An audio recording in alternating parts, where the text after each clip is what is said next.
On October 31st, Entertainment Weekly broke the scoop that director Famuyiwa had dropped out of The Flash, citing creative differences. As many of you may be aware, Famuyiwa isn't the first director to drop out of The Flash. Seth Grahame-Smith, who wrote the script for the movie and was set to make his directorial debut with it, also dropped out over creative differences earlier this year. That the movie has now lost not one but two directors to the catch-all phrase creative differences doesn't really mesh with Warner's earlier claims and boasts about being filmmaker-driven. In this video, I will first talk a bit about what creative differences actually mean, before moving on to what losing yet another director means for the Flash movie, and what it implies for DC's filmmaker-driven approach as a whole. Then I'll look into what AT&T buying Time Warner might mean for the future of DC, and some disturbing comments about the script for the upcoming Batman solo movie. The term creative differences is often used whenever a studio parts way with a director or even an actor, which happens pretty frequently. The week before this dropped, for instance, director Tim Miller dropped out of Deadpool 2 over creative differences with star Ryan Reynolds, which I've already covered. Probably more often than not, creative differences mean just that. The parties involved have fundamental different ideas on how any given movie should be made, whether in terms of tone, score, cast, length, story structure, or the composition of any individual scene. Sometimes a compromise can be reached. Other times that is simply not possible. If you wonder why they sometimes simply can't see eye to eye, imagine you are a director. As a filmmaker, you have a vision you firmly believe is going to make for a great movie, which in turn will kick your career into the next level. But then, some pissant producer, a paper shuffler who doesn't know the first thing about filmmaking, gives you notes. These notes require you to cast another lead than the one you know will be right for the movie, cut the script by 30 pages, change the truly unique twists into something mundane, and destroy the tone by making the villain funny instead of scary. The resulting movie wouldn't just be something that goes against all your instincts. You worry it might even make you a laughingstock and end your career, as you will be the one blamed even if the producer was clearly at fault. From a director's point of view, it is better to move on to another project than to risk being blamed for a high-profile misfire.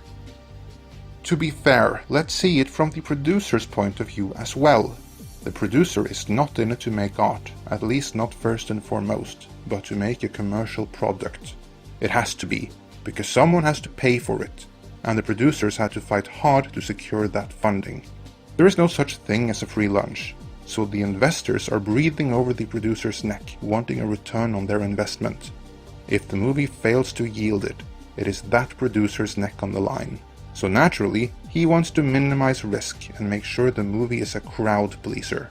Unfortunately, the director is an artsy douche who, instead of making the crowd pleaser the producer needs, wants to go all out Ang Lee and make an introspective, fancy schmancy drama, who the producer, the representative of the bill payer, doesn't have faith in. It's better for him then to let the director go and hire someone else who will make the movie in a manner the producers feels comfortable with.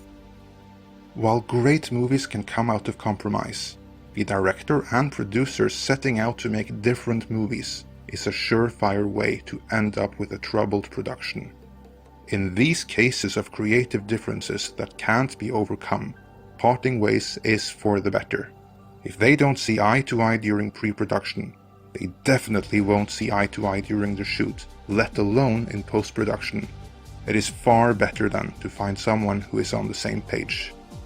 But creative differences can also be a catch-all explanation used to save face. A filmmaker can be let go for buckling under the pressure or otherwise not being capable of doing the job, or for other matters not even related to the job, like personal issues or legal baggage. To avoid negative spotlight for all involved, creative differences are then often cited as a handy cover story if the real story is too embarrassing or too sensitive. Note that I'm not saying this has happened here. In the particular case of Famuyiwa leaving The Flash, we don't know too many details, other than that the Hollywood Reporter's sources claim that the director wanted an edgier take than the studio did. So, what does this mean for the Flash movie? The Flash was initially set to begin production in March of 2017, and to be released on March 16, 2018. But star Ezra Miller has another commitment in the summer of 2017, so unless The Flash begins production on time and is finished by then, the entire shoot will have to be rescheduled. That would affect the release date, which would likely have to be pushed back for at least a year. If Warner already has a take they're happy with, and only need to find the right director to execute it, they can in theory still make and release the movie on time. But that is a pretty big if. A connected tipster that previously fed us some Ghostbuster scoops, which did pan out by the way, had some news for us which don't bode well for The Flash. While we obviously won't disclose it, the identity of this tipster is known to us. However, we haven't got second-hand confirmation, nor can we at this point in time point to other outlets running it, so feel free to take the following with a grain of salt. The sheer number of directors coming, doing some development, and then leaving The Flash suggests that Warner do not have a take ready to go, but that it is still being developed. According to our tipster, the powers that be are thinking about shutting The Flash down until they can get things back on track. This doesn't mean that there won't be a Flash movie at some point, but it does mean that chances of the movie beginning production on time and opening to the public when scheduled are slim. As of now, it is far more likely that the movie will be delayed. That should come as no surprise. With The Flash already successful on TV, they will be very careful to get it right before proceeding with the alternate movie version. But there is another implication here. Namely that DC isn't quite as filmmaker friendly as we've been told previously. Historically, Warner is seen as one of the more filmmaker friendly studios, meaning they don't have a culture of meddling nearly as much into their movies as certain other studios do. Marvel Studios has also lost their fair share of directors to creative differences, most famously Edgar Wright from Ant-Man. The reason for that is quite simply that the Marvel Cinematic Universe is one cohesive continuity, where overseer Kevin Feige makes sure that all the pieces fit into the greater tapestry.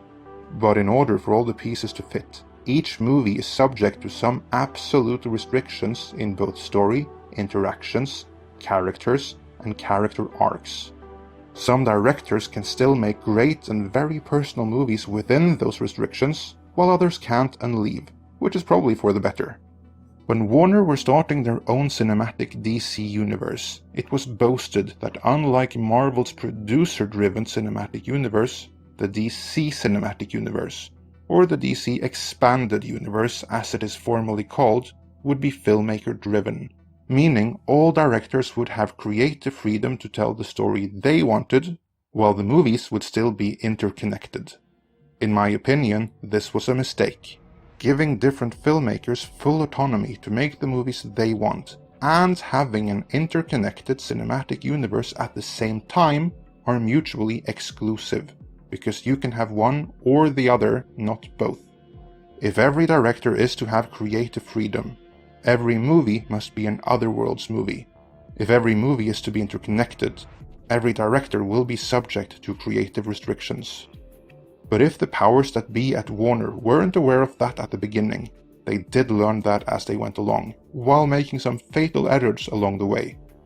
Zack Snyder of course had freedom to make Batman v Superman the way he wanted during the production, but when the time came to release it, the studio pulled a Kingdom of Heaven and demanded it be cut for time. According to our tipster, the ultimate cut of Batman v Superman was Snyder's director's cut, the one he wanted released in theaters.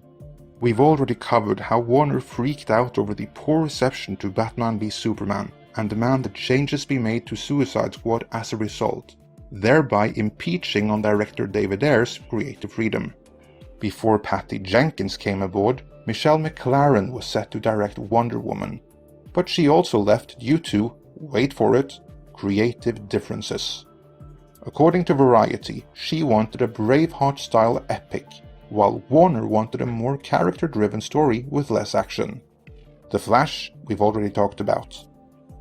In short, the filmmaker-driven approach hasn't really worked out for the DC Expanded Universe, and they know it. In May, The Hollywood Reporter broke the scoop that a new division of Warner dedicated exclusively to DC films had been created. This new division was simply called DC Films, and would be led by producer John Berg and comic book writer turned producer Jeff Johns. Johns would also be made president and chief creative officer of DC Entertainment.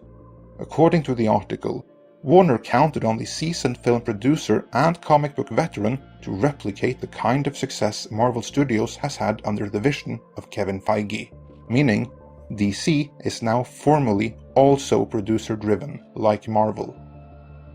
I happen to believe this is a good thing, and hope Berg and Johns will be able to provide a new take on The Flash before shopping the movie out to directors again. In fact, I hope they are able to write the entire DC ship.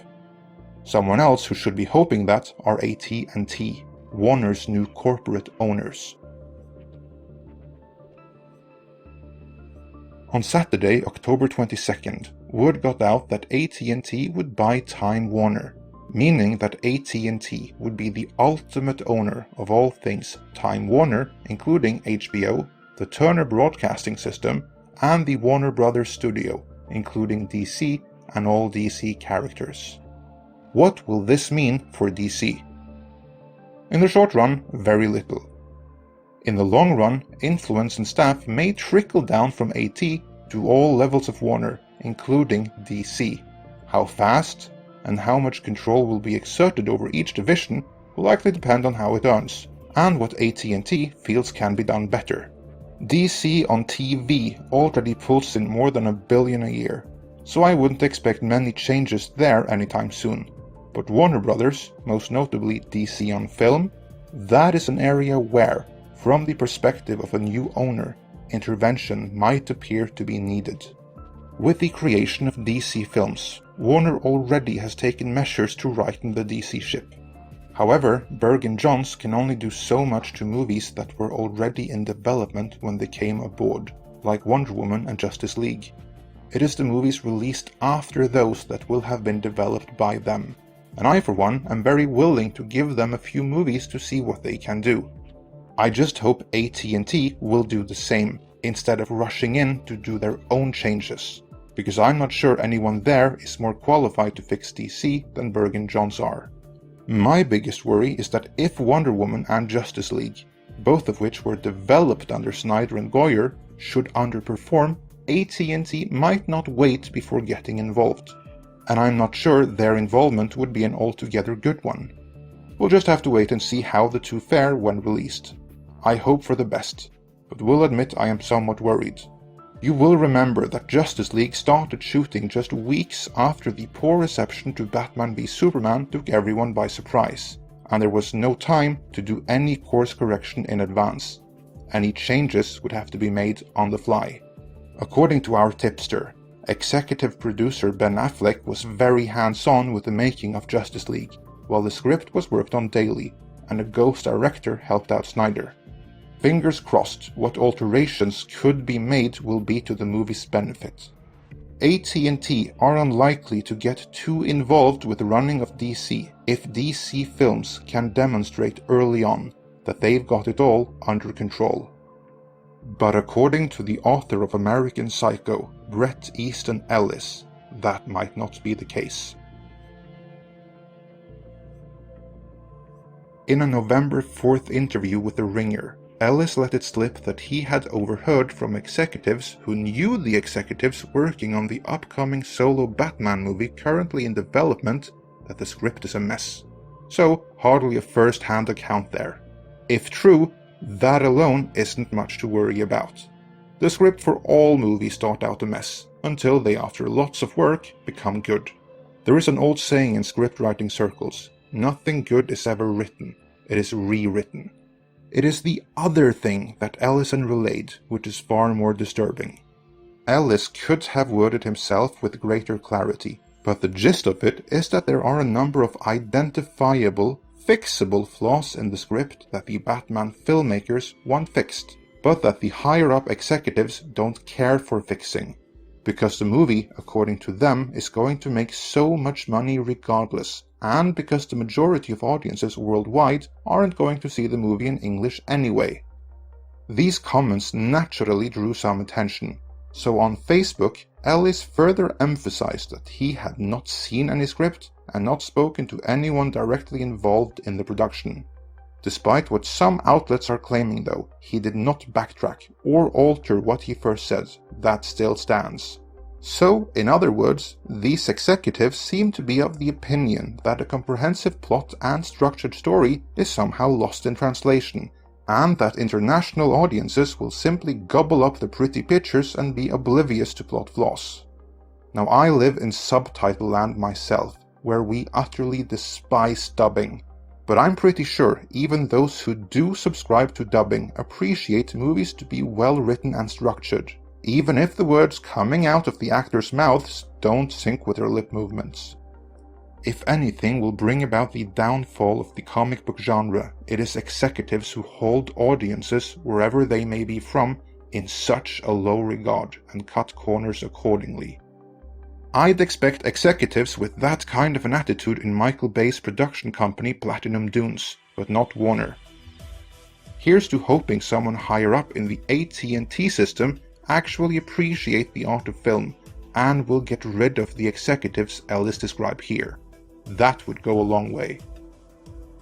Let me know what you think of all this in the comments. If you like this video, please hit that subscribe button. Join us for spin-free news and analysis of the happenings and corporate politics behind the scenes of your favorite genre movies, as well as explorations of your favorite characters and their backgrounds and context here at Midnight's Edge.